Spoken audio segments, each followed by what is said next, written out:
Hi students! അപ്പോൾ നമ്മുടെ പുതിയൊരു വീഡിയോയിലേക്ക് എല്ലാവർക്കും സ്വാഗതം. അപ്പോൾ കഴിഞ്ഞ വീഡിയോയിൽ നമ്മൾ ചെയ്തുകൊണ്ടിരുന്നത് നമ്മുടെ പ്രീവിയസ് ഇയർ ക്വസ്റ്റ്യൻ പേപ്പർ ഒരു മോഡൽ പേപ്പർ നമ്മൾ ആൻസർ ചെയ്യായിരുന്നു നമ്മുടെ ഫോക്കസ് ഏരിയ ബേസ്ഡ് ആയിട്ടുള്ള. അപ്പോൾ ഒരു കംപ്ലീറ്റ് ആയിട്ടുള്ള 60 മാർക്സിന്റെ പേപ്പർ ആൻസർ ചെയ്തപ്പോൾ നമുക്കൊരു 29 ക്വസ്റ്റ്യൻസ് വരെയാണ് കഴിഞ്ഞ പാർട്ടിൽ ചെയ്യാൻ പറ്റുള്ളൂ. അപ്പോൾ ഈ പാർട്ട് അതിന്റെ ഒരു കണ്ടിന്യൂവേഷൻ ആണ്. അപ്പോൾ ഇതിന്റെ ഫസ്റ്റ് പാർട്ട് കാണാത്തവർ നേരെ പോയി അത് കണ്ടിട്ട് തിരിച്ചു വരാം കേട്ടോ. ഓക്കെ, അപ്പോൾ നമുക്ക് വീണ്ടും അതിന്റെ ബാക്കി പാർട്സ് നമുക്ക് അവിടെ ആൻസർ ചെയ്യാം. Okay, now next question. Limiting reagent is a term related to stoichiometry of equation. What is meant by limiting reactant? അപ്പോൾ ലിമിറ്റിംഗ് റിയേജന്റിനെ കുറിച്ചുള്ള ചോദ്യമാണ്. നമുക്കറിയാം അത് ഫസ്റ്റ് ചാപ്റ്ററിലെ ചോദ്യമാണ് അല്ലേ. എന്താണ് ലിമിറ്റിംഗ് റിയേജന്റ് എന്നാണ് ചോദിച്ചിരിക്കുന്നത്. അതായത് ഒരു റിയാക്ഷൻ നടക്കുന്ന സമയത്ത് പെട്ടെന്ന് തന്നെ തീർന്നു പോകുന്ന അല്ലെങ്കിൽ കംപ്ലീറ്റ് ആയിട്ട് കൺസ്യൂംഡ് ആവുന്ന റിയേജന്റിനെ നമ്മൾ വിളിക്കുന്ന പേരാണ് ലിമിറ്റിംഗ് റിയേജന്റ് എന്ന് പറയുന്നത് കേട്ടോ. അപ്പൊ എന്താണ് ലിമിറ്റിംഗ് റിയേജന്റ്? ഒരു റിയാക്ഷൻ നടക്കുമ്പോൾ പെട്ടെന്ന് തീർന്നു പോകുന്ന അല്ലെങ്കിൽ കൺസ്യൂംഡ് ആവുന്ന റിയേജന്റിന്റെ പേരാണ് limiting reagent. Next question. Identify the limiting reactant when 500 gram SO2 reacts with 200 gram O2 based on the equation 2SO2 plus O2 gives 2SO3. വളരെ സിമ്പിൾ ആയിട്ടുള്ള ഒരു ഇക്വേഷൻ നമുക്ക് തന്നിരിക്കുന്നത്. നമ്മുടെ അടുത്ത് പറഞ്ഞു 2SO2 plus O2 gives 2SO3 എന്നുള്ള equation നമുക്ക് ഓൾറെഡി അവർ പ്രൊവൈഡ് ചെയ്തിട്ടുണ്ട്. ആ ഇക്വേഷനെ ബേസ് ചെയ്ത് 500 ഗ്രാം സൾഫർ ഡയോക്സൈഡ് 200 ഗ്രാം ഓക്സിജന്റെ കൂടെ റിയാക്ട് ചെയ്യുമ്പോൾ ഏതാണ് ലിമിറ്റിംഗ് റിയേജന്റ് എന്ന് കണ്ടുപിടിക്കുക എന്നാണ് ചോദ്യം. അപ്പൊ നമ്മൾ എന്താ ചെയ്യേണ്ടത്? നമ്മുടെ ഫസ്റ്റ് ചാപ്റ്ററിലെ ഈ ക്വസ്റ്റ്യൻ നമ്മൾ സോൾവ് ചെയ്തിട്ടുള്ളതാണ്. എന്താ നമ്മൾ ചെയ്യേണ്ടത്? ഒരു ഇക്വേഷൻ നമ്മുടെ കയ്യിൽ കിട്ടിയാൽ ആദ്യം നമ്മൾ അതിനെ ബാലൻസ് ചെയ്യുക എന്നുള്ളതാണ്. സോ നമുക്ക് ഈ ഇക്വേഷൻ ബാലൻസ്ഡ് ആണോ എന്ന് നോക്കാം. ഇവിടെ നമുക്ക് 2 സൾഫർ ഉണ്ട്, ഇവിടെ 2 സൾഫർ ബാലൻസ്ഡ് ആണ്. ഇവിടെ നമുക്ക് 4, 2, 6 ഓക്സിജൻ, ഇവിടെ നമുക്ക് 6 ഓക്സിജൻ ഉണ്ട്. Now ഇനി നമ്മുടെ നെക്സ്റ്റ് സ്റ്റെപ്പ് എന്താണ്?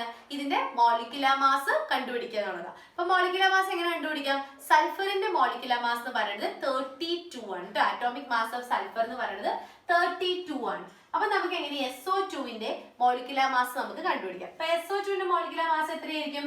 ആലോചിച്ച് നോക്കിയേ.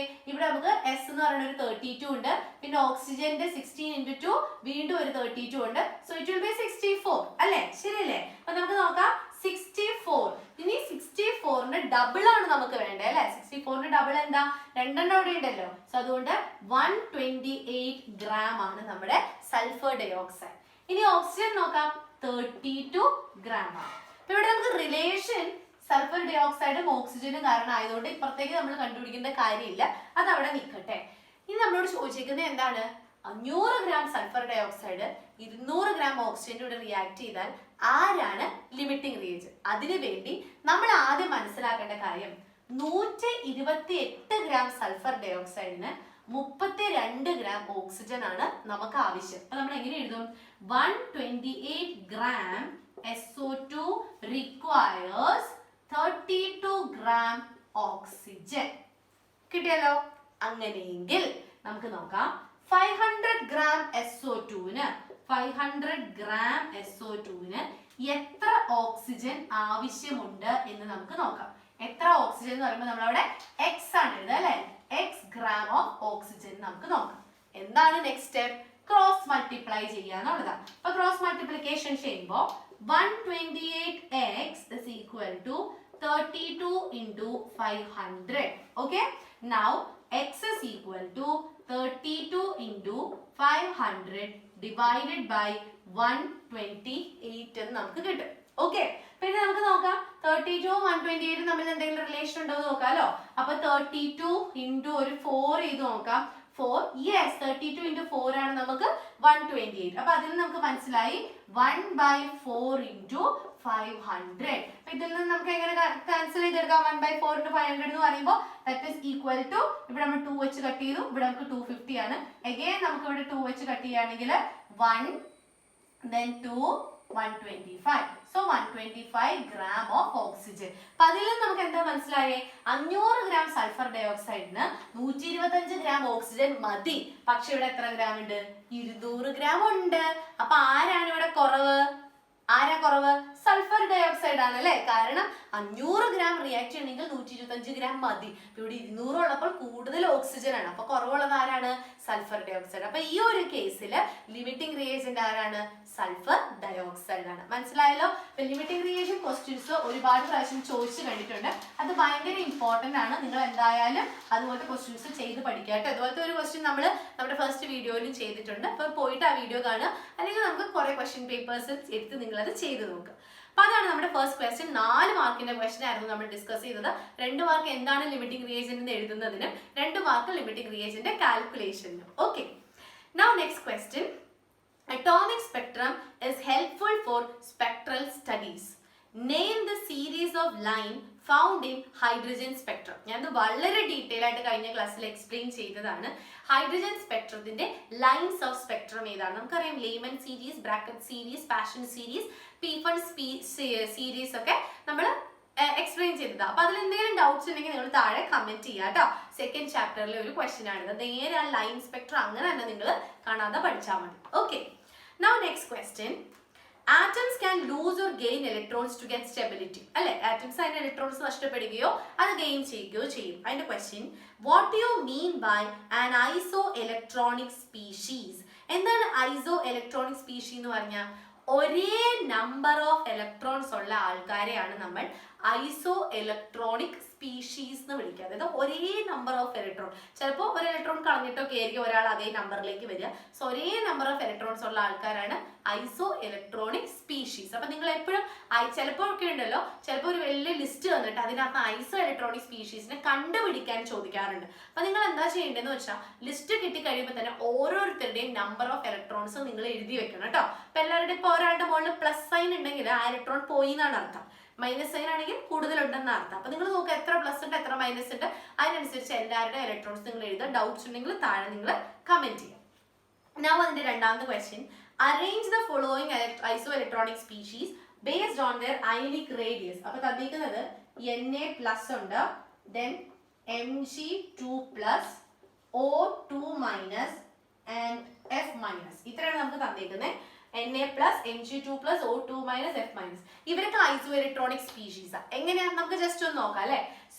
സോഡിയത്തിന്റെ അറ്റോമിക് നമ്പർ 11 ആണെന്ന് നമുക്കറിയാം. So total number of electrons 11 ആണ്. പക്ഷേ Na+ എന്ന് എഴുതിയിരിക്കുന്നത് മനസ്സിലായില്ലേ? Na+ എന്ന് പറഞ്ഞാൽ എന്താ? ഒരെണ്ണം കളഞ്ഞു എന്നാ. അപ്പൊ ഇവിടെ ഉള്ള ഇലക്ട്രോൺ എത്രയാണ്? 10 ഇലക്ട്രോൺ. Mg, മാഗ്നീഷ്യത്തിന്റെ അറ്റോമിക് നമ്പർ 12 ആണെന്ന് നമുക്കറിയാം. അപ്പൊ 12 ഇലക്ട്രോൺ ആണ് വരേണ്ടത്. പക്ഷെ Mg2+ എന്ന് എഴുതിയിരിക്കുന്നത്. 2+ എന്ന് പറഞ്ഞാൽ എന്താ? 2 ഇലക്ട്രോൺ കളഞ്ഞു. അപ്പൊ 12ൽ നിന്ന് 2 പോയാൽ അവിടെയും എന്താണ്? 10 ഇലക്ട്രോൺ ആണ്. ഓക്കെ, നൗ ഓക്സിജന്റെ അറ്റോമിക് നമ്പർ 8 ആണ്. പക്ഷെ അതിന്റെ മുകളിൽ 2- എന്ന് എഴുതിയിട്ടുണ്ട്. അതായത് 8 ഇലക്ട്രോണിന്റെ കൂടെ 2 ഇലക്ട്രോൺ കൂടി വന്നു എന്ന് അതിന്റെ അർത്ഥം. അപ്പൊ 8ഉം 2 അവിടെയും എന്താണ്? 10 ഇലക്ട്രോൺ ആണ്. ഫ്ലൂറിന്റെ അറ്റോമിക് നമ്പർ 9 ആണ്. അവിടെ ഒരു മൈനസ് എഴുതിയിട്ടുണ്ട്. അപ്പൊ അതിന്റെ അർത്ഥം ഒരു ഇലക്ട്രോണും കൂടെ വന്നു. സോ അവിടെയുള്ള ടോട്ടൽ നമ്പർ ഓഫ് ഇലക്ട്രോൺസ് 10 ആണ്. ഇപ്പൊ നിങ്ങൾക്ക് മനസ്സിലായോ ഐസോ ഇലക്ട്രോണിക് സ്പീഷീസ് എന്താണെന്ന്? ഐസോ ഇലക്ട്രോണിക് സ്പീഷീസ് ആണ് ഇവരെല്ലാരും. ഇവരുടെ റേഡിയസ് അനുസരിച്ച് അറേഞ്ച് ചെയ്യാനായിട്ടാണ് ചോദിച്ചിരിക്കുന്നത്. ഇവരുടെ റേഡിയസ് അനുസരിച്ച് ഇവരെ നമുക്കൊന്ന് അറേഞ്ച് ചെയ്ത് നോക്കാം. അപ്പൊ നിങ്ങൾ ശ്രദ്ധിക്കേണ്ട കാര്യം, റേഡിയസ് അനുസരിച്ച് അറേഞ്ച് ചെയ്യാനുള്ള ഏറ്റവും എളുപ്പ വഴി എന്താന്ന് വെച്ചാൽ, ഫസ്റ്റ് ഓഫ് ഓൾ നിങ്ങൾ നോക്കേണ്ടത് നെഗറ്റീവ് ചാർജിന്റെ സൈഡിലേക്കാണ്.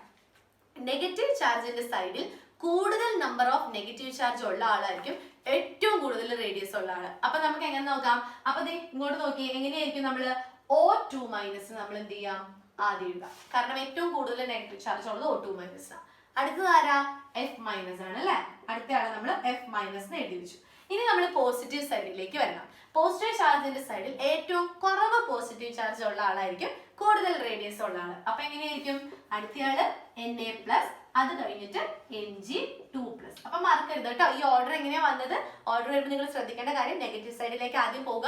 അവിടെ കൂടുതൽ നെഗറ്റീവ് ചാർജ് ഉള്ള ആൾക്ക് കൂടുതൽ റേഡിയസ് ആയിരിക്കും. അതിനുശേഷം നിങ്ങൾ പോസിറ്റീവ് സൈഡിലേക്ക് വരിക. അവിടെ കുറവ് പോസിറ്റീവ് ചാർജ് ഉള്ള ആൾക്കാരായിരിക്കും കൂടുതൽ റേഡിയസ് വരിക. അപ്പൊ ആ ഒരു കാര്യം നിങ്ങൾ മനസ്സിൽ വെക്കുക കേട്ടോ. Okay, now in the next question, hybridization is the factor which determine geometry of molecule. Define hybridization. എന്താണ് ഹൈബ്രിഡൈസേഷൻ എന്നാ ചോദിച്ചേക്കുന്നത്. എന്താണ് hybridization? Intermixing of atomic orbitals of equivalent energy in order to get molecular orbitals of same shape and same energy. എന്താ പറഞ്ഞത്? പല atomic ഓർബിറ്റലുകൾ തമ്മിൽ combine ചെയ്ത് പുതിയ ഒരു മോളിക്കുലർ ഓർബിറ്റൽ ഉണ്ടാക്കുവാണ്. അങ്ങനെ ചുമ്മാ അറ്റോമിക് ഓർബിറ്റൽ കമ്പൈൻ ചെയ്യാൻ പറ്റില്ല.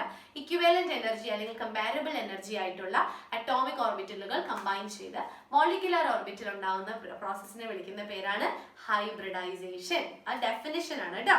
രണ്ടാമത്തെ ക്വസ്റ്റ്യൻ അതിന്റെ hybridisation of H2O and hybridisation of SF6 ആ ചോദിച്ചേക്കുന്നത്. H2O ന്റെ ഹൈബ്രിഡൈസേഷൻ sp3 ആണ്. SF6 ന്റെ ഹൈബ്രിഡൈസേഷൻ sp3d2 ആണ്. അപ്പൊ എങ്ങനെയാണ് ഹൈബ്രിഡൈസേഷൻ കണ്ടുപിടിക്കുന്നത് എന്നുള്ളത് നിങ്ങൾക്ക് ഡൗട്ട് ഉണ്ടെങ്കിൽ താഴെ കമന്റ് ചെയ്യുക, നമുക്കത് സോൾവ് ചെയ്യാം. ഓക്കെ, നെക്സ്റ്റ് ക്വസ്റ്റ്യൻ ഒരു ഗ്രാഫിക്കൽ റെപ്രസെന്റേഷൻ ആട്ടോ തന്നിരിക്കുന്നത്. അപ്പൊ അടുത്ത ക്വസ്റ്റ്യൻ നമുക്ക് നോക്കാം. ഒരു ഗ്രാഫ് ഇങ്ങനെ തന്നിട്ടുണ്ട്. ഇവിടെ temperature 0 degree Celsius -273 degree Celsius, that is 0 kelvin. എന്നിട്ട് ഇങ്ങനെയാണ് നമ്മുടെ ഗ്രാഫ് പോയിരിക്കുന്നത്, വോളിയം. ഇതാണ് നമുക്ക് തന്നേക്കുന്ന ഗ്രാഫ് കേട്ടോ. ഇന്ന് ക്വസ്റ്റ്യൻ ചോദിച്ചേക്കാണ് identify the gas law represented by the above graph. ഇത് ഏത് ലോ ആണെന്ന് ചോദിച്ചേക്കണം. നമ്മുടെ സ്റ്റേറ്റ്സ് ഓഫ് മാറ്ററിൽ നിന്ന് ചോദിച്ചിട്ടുള്ള ക്വസ്റ്റ്യൻ ആണ്. അപ്പൊ ഏത് ലോ ആണ് നമ്മൾ എങ്ങനെ മനസ്സിലാക്കും? ഇവിടെ ടെമ്പറേച്ചറും ഇവിടെ വോളിയവും ആണെങ്കിൽ it is A relationship between volume and temperature, and ആ ലോയുടെ പേരാണ് ചാൾസ് ലോ അല്ലെ. നമുക്ക് കുറെ ലോസ് ഉണ്ട്, boils law, Charles law, Avogadro's law. അപ്പൊ അതില് ബോയിൽസ് ലോ എന്ന് പറഞ്ഞാൽ നമുക്കറിയാം പ്രഷറും വോളിയവും തമ്മിലുള്ള റിലേഷൻ ആണ്, വോളിയവും ടെമ്പറേച്ചറും തമ്മിലുള്ള റിലേഷൻ ആണ് ചാൾസ് ലോ അല്ലെ. അപ്പൊ ഈ ഗ്രാഫ് റെപ്രസെന്റ് ചെയ്യുന്നത് ആരെയാണ്? ചാൾസ് ലോയിനെയാണ്. അതിന് രണ്ടാമത്തെ ക്വസ്റ്റ്യൻ സ്റ്റേറ്റ് ദ ലോ. എന്താണ് ആ ലോ എന്ന് പറഞ്ഞാൽ എന്താ? ഞാൻ ഓൾറെഡി ഇവിടെ എഴുതി വെച്ചിട്ടുണ്ട്. Volume is directly proportional to the temperature at constant pressure. ഒരു കോൺസ്റ്റന്റ് പ്രഷറിൽ വോളിയം ഓഫ് എ ഗ്യാസ് അതിന്റെ ടെമ്പറേച്ചറിന് ഡയറക്ട്ലി പ്രൊപ്പോർഷണൽ ആവുന്നതാണ് ചാൾസ് ലോ. ലോയിനെ കുറിച്ച് എന്തെങ്കിലും ഡൗട്ട് ഉണ്ടെങ്കിൽ താഴെ കമന്റ് സെക്ഷനിൽ കമന്റ് ചെയ്യാം കേട്ടോ. ഓക്കെ, മൂന്നാമത്തത് what do you mean by absolute zero. എന്താണ് ആബ്സല്യൂട്ട് സീറോ എന്നാണ് പറയുന്നത്. എന്താണ് ആബ്സല്യൂട്ട് സീറോ? ഈ പോയിന്റാണ് നമ്മൾ ആബ്സല്യൂട്ട് സീറോ എന്ന് വിളിക്കുന്നത്. ആബ്സല്യൂട്ട് സീറോ എന്ന് പറഞ്ഞാൽ ഗ്യാസിന്റെ വോളിയം 0 ആകും എന്ന് നമ്മൾ എക്സ്പെക്ട് ചെയ്യുന്ന ടെമ്പറേച്ചർ. എന്താ പറഞ്ഞത്? നമ്മളിങ്ങനെ ടെമ്പറേച്ചർ ഇവിടെ വരെ നോക്കി നിങ്ങൾക്ക് അറിയാം 0 ഡിഗ്രി സെൽഷ്യസ് വരെ ഗ്യാസിന് ഒരു വോളിയം ഉള്ളതായിട്ട് നിങ്ങൾ കാണുന്നുണ്ട്. അത് കഴിഞ്ഞ് ബാക്കിലേക്ക് വരുമ്പോൾ ഈ ഒരു പെർട്ടിക്കുലർ ടെമ്പറേച്ചറിൽ ഗ്യാസിന്റെ വോളിയം 0 ആവുകയാണ്. അങ്ങനെ ഗ്യാസിന്റെ വോളിയം 0 ആകുമെന്ന് നമ്മൾ എക്സ്പെക്ട് ചെയ്യുന്ന ടെമ്പറേച്ചർ ആണ് ആബ്സല്യൂട്ട് സീറോ എന്ന് പറയുന്നത് കേട്ടോ. അപ്പോൾ എന്താണ് absolute zero? The temperature at which the volume of a gas is expected to be 0. അതാണ് ആബ്സല്യൂട്ട് സീറോ കേട്ടോ, അല്ലെങ്കിൽ 0 കെൽവിൻ എന്നൊക്കെ അതിനെ വിളിക്കാറുണ്ട്. Next one, enthalpy is an extensive property. അപ്പൊ ഇത് പറഞ്ഞപ്പോൾ ഓർത്തപ്പോൾ ഞാൻ പറയാണ്, എക്സ്റ്റെൻസീവ് പ്രോപ്പർട്ടീസും ഇന്റൻസീവ് പ്രോപ്പർട്ടീസും കുറെ നമ്മുടെ ടെക്സ്റ്റ് ബുക്കിൽ ഉണ്ട്. അത് നോക്കിയിട്ട് നിങ്ങൾ അതിന്റെയൊക്കെ എക്സാമ്പിൾസ് കാണാതെ പഠിക്കണം. കാരണം ചിലപ്പോൾ കുറേ എണ്ണം അങ്ങനെ തന്നിട്ട് classify them as extensive and intensive എന്ന് ചോദിച്ചിട്ടുണ്ട് കേട്ടോ. അപ്പൊ അതിന് വേണ്ടിയിട്ട് ടെക്സ്റ്റ് ബുക്കിൽ തന്നിരിക്കുന്ന എല്ലാ എക്സ്റ്റെൻസീവും എല്ലാ ഇന്റൻസീവും നിങ്ങളത് പേരുകൾ കാണാതെ പഠിച്ചു വെക്കുക. ഇനി ഇവിടെ give the difference between extensive property and intensive property. എന്താണ് എക്സ്റ്റെൻസീവ് പ്രോപ്പർട്ടി? എക്സ്റ്റെൻസീവ് പ്രോപ്പർട്ടി എന്ന് വെച്ചാൽ the property which depends upon the amount of matter present inside the system. ഒരു സിസ്റ്റത്തിനകത്ത് എത്ര മാറ്റർ ഉണ്ട് എന്നതിനെ ഡിപ്പെൻഡ് ചെയ്യുന്ന പ്രോപ്പർട്ടീസ് ആണ് എക്സ്റ്റെൻസീവ് പ്രോപ്പർട്ടി. അത് ഡിപ്പെൻഡ് ചെയ്യാത്തതാണ് ഇന്റൻസീവ് പ്രോപ്പർട്ടി. അതിന്റെ ഡിഫറൻസ് ആണ് ചോദിച്ചിരിക്കുന്നത്. അത് കഴിഞ്ഞിട്ട് next question, buffer solutions are commonly used in laboratory. What do you mean by a buffer solution? Buffer solution എന്ന് പറഞ്ഞിട്ടുണ്ടെങ്കിൽ ഒരു ആസിഡ് ആഡ് ചെയ്താലോ അല്ലെങ്കിൽ ഒരു ബേസ് ആഡ് ചെയ്താലോ അതിന്റെ pH മാറാത്ത സൊല്യൂഷൻസ് ആണ് ബഫർ സൊല്യൂഷൻ. എന്ന് വെച്ചാൽ ഭയങ്കര കോൺസെൻട്രേറ്റഡ് അല്ല, വളരെ ലൈറ്റ് ആയിട്ടുള്ള അല്ലെങ്കിൽ കോൺസെൻട്രേഷൻ വളരെ കുറവുള്ള ഒരു ആസിഡ് ആഡ് ചെയ്താലോ ബേസ് ആഡ് ചെയ്താലോ അതിന്റെ pH റെസിസ്റ്റ് ചെയ്ത് നിൽക്കുവാണെങ്കിൽ, മാറുന്നില്ല എങ്കിൽ അങ്ങനെയുള്ള സൊല്യൂഷന്റെ പേരാണ് ബഫർ സൊല്യൂഷൻ. ഫോർ എക്സാമ്പിൾ നമ്മുടെ ബ്ലഡ് ഒരു ബഫർ സൊല്യൂഷൻ ആണ്. Okay, next question, 2 examples of buffer solution ആണ് ചോദിച്ചേക്കുന്നത്. ബ്ലഡ് ഒരു ബഫർ സൊല്യൂഷൻ ആണ്. പിന്നെ നമ്മൾ യൂസ് ചെയ്യുന്ന കോസ്മെറ്റിക്സ് ഇല്ലേ, കോസ്മെറ്റിക്സ് ഒരു ബഫർ സൊല്യൂഷൻ ആണ്. Okay, next question, electronic configuration is based on some rules and principles. Briefly explain Hund's rule of maximum multiplicity with example. നമ്മളിത് നേരത്തെ പറഞ്ഞതാണ്. എന്താണ് ഹൺസ് റൂൾ, എന്താണ് ഓപ്പോ പ്രിൻസിപ്പിൾ, എന്താണ് പോളി എക്സ്ക്ലൂഷൻ പ്രിൻസിപ്പിൾ എന്നൊക്കെ എൻ്റെ നേരത്തെ വീഡിയോസിൽ ഞാൻ പറഞ്ഞിട്ടുള്ളതാണ്. എങ്കിലും പറയട്ടെ, ഹൺസ് റൂൾ എന്ന് പറഞ്ഞാൽ നമ്മൾ പറഞ്ഞിട്ടുണ്ട് ഓർബിറ്റൽ ഡയഗ്രം നമ്മൾ ഇങ്ങനെ പെട്ടി വരയ്ക്കുന്ന സമയത്ത് ഓരോ ഓർബിറ്റലും ഓരോ ഇലക്ട്രോൺസ് കിട്ടി എന്ന് ഉറപ്പാക്കിയതിനു ശേഷം മാത്രമേ പെയറിംഗ് നടക്കൂ എന്ന് പറയുന്നതാണ് ഹൺസ് റൂൾ ട്ടോ. എന്തെങ്കിലും ഡൗട്ട് ഉണ്ടെങ്കിൽ താഴെ കമന്റ് ചെയ്യാം. Now next question, write the stable electronic configuration of copper and chromium. ഇതും ഞാൻ ഓൾറെഡി നമ്മുടെ കഴിഞ്ഞ വീഡിയോസിൽ ചെയ്തതാണ്. എന്തെങ്കിലും ഡൗട്ട്സ് ഉണ്ടെങ്കിൽ വീഡിയോസിൽ നോക്കുക. കോപ്പറിനും ക്രോമിയത്തിനും നമുക്കറിയാം they have extra stability. കോപ്പറിന്റെ എഴുതുമ്പോഴത്തേക്ക് നമുക്ക് എങ്ങനെ വരും? കോപ്പർ വന്നിട്ട് 4s1 3d 10 ആയിരിക്കും. ക്രോമിയം വന്നിട്ട് 4s1 3d 5. ഇതാണ് അതിന്റെ കോൺഫിഗറേഷൻസ് ട്ടോ. ഇത് എങ്ങനെയാ വന്നതെന്ന് അറിയണം എന്നുണ്ടെങ്കിൽ മറ്റേ ചാപ്റ്ററിൽ പോവാട്ടെ, മറ്റേ പാർട്ടിൽ പോയിട്ട് വാച്ച് ചെയ്യുക, അല്ലെങ്കിൽ താഴെ കമന്റ് ചെയ്യുക. ഓക്കെ, now ഇനി അടുത്തത് pH scale is used to identify whether a solution is acidic or basic. Define pH scale. എന്താണ് pH scale? pH scale എന്ന് പറഞ്ഞാൽ negative logarithm of hydrogen ion concentration. അതിനെയാണ് നമ്മൾ pH scale എന്ന് വിളിക്കുന്നത്. നമുക്കറിയാലോ pH ന്റെ വാല്യൂ 0 മുതൽ 14 വരെയാണ്. എങ്ങനെയാണ് കാൽക്കുലേറ്റ് ചെയ്യുന്നത്? ഹൈഡ്രജൻ അയോണിന്റെ കോൺസെൻട്രേഷൻ കിട്ടിക്കഴിഞ്ഞാൽ നമ്മൾ എഴുതുന്നത് pH is equal to minus log പിന്നെ ആ ഹൈഡ്രജൻ അയോണിന്റെ കോൺസെൻട്രേഷൻ ആണ് നമ്മൾ ചെയ്യുന്നത് കേട്ടോ. Okay, now next question. Write two differences between sigma bond and pi bond. Already നമ്മൾ കഴിഞ്ഞ പാർട്ടിൽ ചെയ്തിട്ടുള്ളതാണ്, ഡീറ്റെയിൽ ആയിട്ട് ചെയ്തിട്ടുണ്ട്, നിങ്ങൾക്ക് വാച്ച് ചെയ്യാവുന്നതാണ്. Define bond order. അത് നമ്മൾ കഴിഞ്ഞ പാർട്ടിൽ ഡീറ്റെയിൽ ആയിട്ട് ചെയ്തിട്ടുണ്ട്. എന്താണ് bond order എന്ന് പറഞ്ഞാൽ? It is the difference അല്ലെങ്കിൽ average of the difference between number of electrons in the bonding molecular orbital and the number of electrons in the antibonding molecular orbital ട്ടോ. അപ്പൊ ഇങ്ങനെ സ്പീഡിൽ പറഞ്ഞു പോകുന്നതെന്ന് വെച്ചാൽ ബാക്കി 4 പാർട്സ് കണ്ടു കഴിഞ്ഞപ്പോൾ തന്നെ നിങ്ങൾക്ക് ഇപ്പൊ ഏകദേശം എല്ലാത്തിനെ കുറിച്ച് ഒരു അറിവായിട്ടുണ്ടാവും. അപ്പൊ ഈ ക്വസ്റ്റ്യൻസും ജസ്റ്റ് ഒരു റിവിഷൻ എന്നൊരു രീതിയിൽ നമ്മൾ ഡിസ്കസ് ചെയ്ത് പോകുന്നു എന്ന് മാത്രം കേട്ടോ. ഇനി എന്ത് സംശയം നിങ്ങൾക്ക് അതിന്റെ ഇടയിലുണ്ടെങ്കിലും താഴെ കമന്റ് സെക്ഷനിൽ കമന്റ് ചെയ്യാം. Then next one, weak electrolytes are partially ionizable. Give an example of a weak electrolyte. Obviously acetic acid CH3COOH ആണ് നമ്മുടെ weak electrolyte. Briefly explain common ion effect with an example. എന്താണ് common ion effect എന്ന് വെച്ചിട്ടുണ്ടെങ്കിൽ, suppose നമ്മളൊരു weak electrolyte എടുത്തു എന്ന് വിചാരിക്കാം. ഈ weak electrolyte ഇങ്ങനെ ഡിസോസിയേറ്റ് ചെയ്തുകൊണ്ടിരിക്കുക. ഓക്കെ, weak electrolyte എന്ത് ചെയ്യാണ്? ഇങ്ങനെ മുറിഞ്ഞ് ഡിസോസിയേറ്റ് ചെയ്തുകൊണ്ടിരിക്കുക. കുറച്ച് കഴിഞ്ഞപ്പോൾ നമുക്ക് ആ വീക്ക് ഇലക്ട്രോലൈറ്റിന്റെ ഡിസോസിയേഷൻ സ്റ്റോപ്പ് ചെയ്യണം എന്ന് വിചാരിക്കുക.